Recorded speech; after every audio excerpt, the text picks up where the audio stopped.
मी खतगावकर साहेब तुमच्यामुळे मी माघार घेतो. एक चांगला हिरा मिळाला. मी पाहिला मंत्रालयामध्ये गेलो.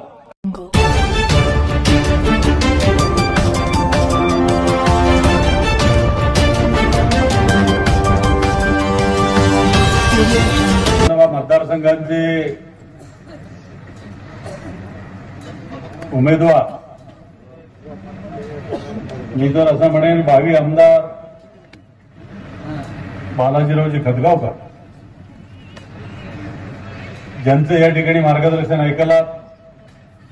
शेतकरी संघटनेचे नेते आदरणीय गुणवंत पाटील, अशोक पाटील रावीकर, डॉक्टर श्रीरामे, आमचे वाडीकर मामा, व्यासपीठावर उपस्थित असलेले सर्व कार्यकर्ते, हे बहुसंख्येनं त्या विधानसभाच्या कानाकोपऱ्यापासून आलेले सर्व आम्हाला घडवणारे आमचे मतदार बंधू आणि भगिनी, मी फार कमी बोलणार आहे.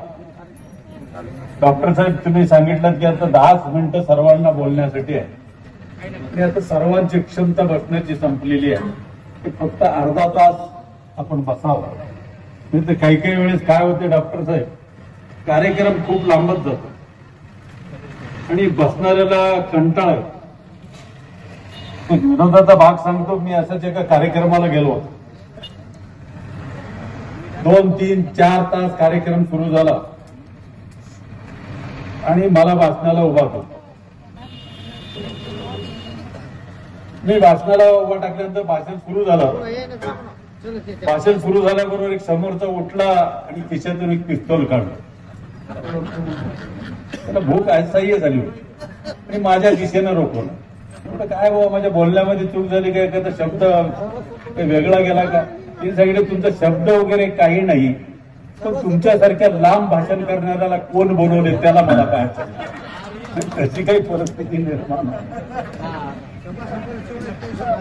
एक अत्यंत त्याला महारॅली, मला वाटतंय आता आम्ही 42 वर्षापासून राजकारणामध्ये आहोत.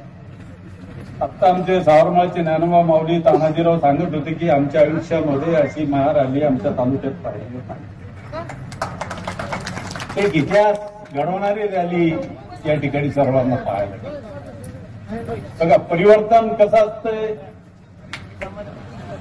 आता कोणीतरी मगाशी पांचाळ साहेबांनी सांगितलं ज्या ज्या वेळेस समाजावर अन्याय ते झाला परमेश्वराला त्या ठिकाणी जन्म घ्यावा लागला.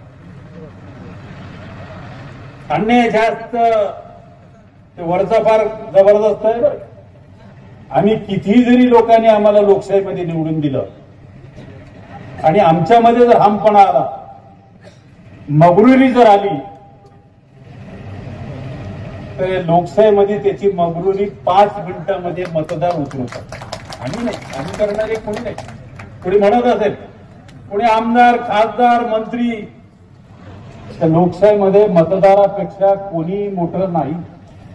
कोणी समजून घेत असेल. आता आम्ही 42 वर्षापासून 10 निवडणुका लढवलं. मी 10 निवडणुकीमध्ये विजय झाला. पण आम्ही जमीन धरून चालतो.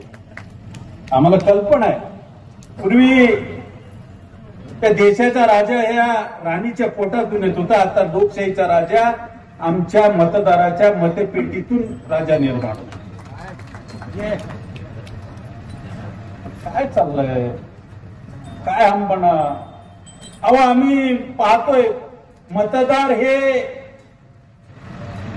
निवडणूक संपली, निवडणूक लागली, उमेदवार हा वाकून नमस्कार करतो. अमदापुरेजी किती खाली वाकून नमस्कार दादा मामा सगळे हे सगळे. आणि निवडणूक संपली कितीही जरी तुम्ही वाकून नमस्कार केलं तर आमची मान खाली येणार नाही. हे चित्र या लोकशाहीमध्ये निर्माण ते असं नाही चालणार. कशाने विकास होते का? अचानक त्या भागांची प्रगती होती का? पश्चिम महाराष्ट्र कशामुळे निर्माण झाला? त्या भागातल्या नेत्यांची उंची काय? विकास कशाला म्हणावा? विकास कुठून आणावा लागते? सर्वसामान्य माणसांना स्वतःच्या पायावर कशा पद्धतीने उभा करता येईल? ते खऱ्या अर्थानं ते विकास पुरुष आहे. आता विकास पुरुष कोणाकोणाला म्हणायला लागले? मी हे अधिकृत बोलतोय. आम्हाला देखील असह्य झालंय कोणी म्हणावं काही पेपरवाले छापायला लागले की बाबा गोजेगावकरांनी भाजपच्या हे सोडून दुसऱ्या स्टेजवर, पण त्यांचं आमचं काय चुकलं एका स्टेजवर आलं. तुम्हाला आम्ही आमदार घडवलं खूप आमच्या 45 वर्षामध्ये, खूप लोकांना घडवलं. डोंगराळ भाग आमची फक्त एकाच वेळेस खरीपाची पेरणी होते, खरीप पीक आपण घेतो, 6 महिने काहीच नसते. ही परिस्थिती आमच्या शेतकऱ्यांमध्ये आहे. हरित क्रांती कशा पद्धतीने निर्माण करावी, रस्ते करून टक्केवारी घेऊन आपलं स्वतःच जर पोट भरत असतील तर हरित क्रांती होत नाही. त्याला हरित क्रांती म्हणत नाही. त्याला सिंचनाचे साठे निर्माण करावं लागतात. किती केटीवर, प्रत्येक नाल्यावर, प्रत्येक नदीवर वेगवेगळे तलाव, पाक पर्क्युलेशन टँक असेल, इरिगेशन टँक असेल, मोठमोठे प्रकल्प असतील, हे कशा पद्धतीने उभा करावं, हे ज्यांच्याकडे दूरदृष्टी आहे ही माणसं राजकारणामध्ये उंचीवर गाठलेली दिसतात. तुम्ही बघा पश्चिम महाराष्ट्रामध्ये 10 वेळेस गणपतराव देशमुख 11 वेळेस निवडून आले. कशामुळे निवडून आले? त्या माणसांची काय उंची, काय उभा केलं त्यांनी? सर्वसामान्य माणसाला, मतदारांना, सर्व कामगारांना, शेतमजुरांना, सुशिक्षित बेकारांना कामं दिले त्या ठिकाणी, आणि अनेक प्रकल्प, अनेक कारखाने, अनेक कंपन्या त्या भागामध्ये निर्माण केल्या. त्याला म्हणतात विकास. काय चाललं? कुठंतरी धोंडे घालायचं, भिट्टी घालायची, त्या गुत्तेदाराकडून 10% घ्यायचं, 15% घ्यायचं, आणखी 25%, 30% त्या गुत्तेदाराचे चालले तर 70% मध्ये, 65% मध्ये काय काम होतं सांगा? या ठिकाणी अधिकृतपणा त्या आयुष्यामध्ये कोणीही करू नये. आमचं काम वेगवेगळ्या मार्गाने कशा पद्धतीने सर्वसामान्य मतदारांचं ज्या ठिकाणी हित आहे तिथं दलाली घेता कामा नये. आमचं कर्तव्य नाही. म्हणून तुम्हाला या ठिकाणी अधिकृतपणानं सांगू इच्छितो, एक चांगला व्यक्ती मिळाला. मी खतगावकर साहेब, तुमच्यामुळे मी माघार घेतो. एक चांगला हिरा मिळाला. मी पाहिलं, मंत्रालयामध्ये गेलो आणि मुख्यमंत्र्यांच्या कार्यालयामध्ये निवासस्थानी गेला. काय माणसाची क्षमता आहे. मी अधिकृत बोलतो, कोणाची स्तुती करत नाही. मला वाटलं की आमच्या मुखेड तालुक्यांचा खऱ्या अर्थाने या माणसाकडून विकास होऊ शकतो. मी हेरलं, 2-2 हजार लोक जरी आले तर 288 आमदाराचं काम करणारा बालाजीरावजी खतगावकर आहे. त्यांना आपल्याला आमदार करायचं. कोणी हमपणानं बोलू नका, कारण काय आपल्याला निवडणूक जिंकायची आहे. एकटा गोजेगावकर काही करू शकत नाही किंवा एकटा कोणी काही करू शकत नाही. तुम्ही सगळे तुमच्या मनात आल्यामुळं सगळ्या गोष्टी होऊ शकतात. तुम्ही काही करू शकत नाही. कोणाचं नाव नाही, तुमचं सगळ्यांचं नाव आहे. मी असं म्हणणार नाही की आमच्यामुळं कदाचित, पण हे तुम्ही ठरवा काय चाललंय या तालुक्यामध्ये. तहसीलमध्ये गेल्यानंतर आमच्या शेतकऱ्यांचं काम होत नाही. भ्रष्टाचार फार मोठ्या प्रमाणामध्ये आमचे घेतल्या जातात. कोण अधिकारी भीते? आज आम्ही फोन लावल्याबरोबर अधिकारी भीतोय. त्याचं कारण असं आहे की आम्ही भ्रष्टाचारापासून दूर आहोत. पंचायत समितीमध्ये गेल्यानंतर काय अवस्था आहे लोकांची, शेतकऱ्यांच्या कार्यालयामध्ये गेल्यानंतर, कृषी विभागामध्ये गेल्यानंतर काय परिस्थिती आहे.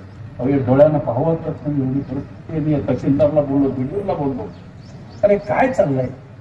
आता त्यांनी अधिकारी काय सांगतात तुम्हाला जर सांगितलं या ठिकाणी फार वाईट वाटतं. सगळे हप्ते घेऊन चालले. कोण अधिकारी भेटतो? अरे हे माणूस काय माणूस आहे. हजारो लोकांचे, मला वाटते विधानसभा मतदारसंघाची उमेदवारी जाहीर झाल्यापासून 5000 लोकांचे तुम्ही कामं केलं असतात. एवढे ही मोठी ताकद. आणि मी तुम्हाला जबाबदारीने सांगतो, एक मॉडेल म्हणून मुखेड तालुका महाराष्ट्रामध्ये, आमच्या मराठवाड्यामध्ये दिसेल तुम्हाला. सगळ्या क्षेत्रामध्ये, उद्योगधंद्यामध्ये असेल, इरिगेशन असेल, रस्ते असतील, वेगवेगळे जे काही क्षेत्र असतील, मोठा प्रकल्प या तालुक्यामध्ये आणायची आमची इच्छा आहे. आणि ते खतगावकरांची ताकद त्यांच्यामध्ये आहे. म्हणून हे चांगले प्रकल्प आपण, मोठा एखादा कारखाना खतगावकर साहेब ज्याला हजारो लोकांना काम लागू शकते आणि तुमच्या सगळ्या कंपनीशी तुमचे संबंध आहे. ते पाहिलं वरच्या बिल्डिंगवर तुम्हाला अनेक कंपनीचे लोक त्या ठिकाणी भेटतात. एवढा 1-2-3 प्रकल्प या मालरानावर जर आणला, आमची जी इच्छा आहे, आमची जी अपेक्षा आहे की आमचा माणूस मुखेड तालुक्यातला स्वतःच्या पायावर उभा टाकला पाहिजे, आर्थिक क्रांती झाली पाहिजे, ही आमची इच्छा आहे. तर निश्चितपणानं आपण हे खतगावकर साहेब तुम आगे बढ़ो, खतगावकर साहेब तुम आगे बढ़ो। तर अशा पद्धतीनं आपण जर काम करण्याचा जर प्रयत्न केलो तर फार मोठ्या प्रमाणामध्ये त्या मुखेड तालुक्यामध्ये विकास होऊ शकते। आता आपण पाहिलो आमचं सगळं आयुष्य गेलं, आज आपण 75वी मागच्या वर्षी आपण या ठिकाणी साजरी केलो। या देशाला 75 संतांच्या पुण्यभूमीत सर्वांची असावी साथ, गोदातीरी वाळवंटात, गोदातीरी वाळवंटात परकरीला वादळ वाहत, सगळे आज आपण इथं आलात म्हणून काय म्हणतो, खऱ्या कोट्याची पारड